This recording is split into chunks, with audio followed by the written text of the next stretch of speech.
మన రాష్ట్ర ముఖ్యమంత్రి గారు ఏమన్నారు, కాళేశ్వరం అనేది కూలిపోయింది, కాళేశ్వరం అనేది కూలిపోయింది అని మాట్లాడారు. నిన్న వెళ్ళి అదే కాళేశ్వరంలోంచి ఆ కాళేశ్వరంలో ఒక భాగమైనటువంటి మల్లన్న సాగర్ నుంచి హైదరాబాద్కు తాగునీటి పథకం కింద 7,500 కోట్ల రూపాయలతోని శంకుస్థాపన చేసి వచ్చారు.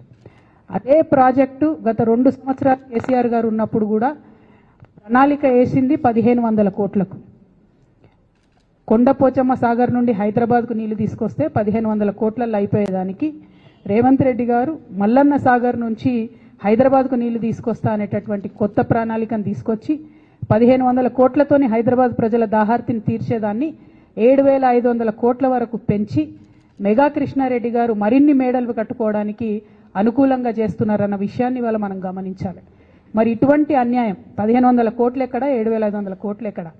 అది రేవంత్ రెడ్డి గారి ఇంటి సొమ్ము కాదు కదా, తెలంగాణ ప్రజల సొమ్ము.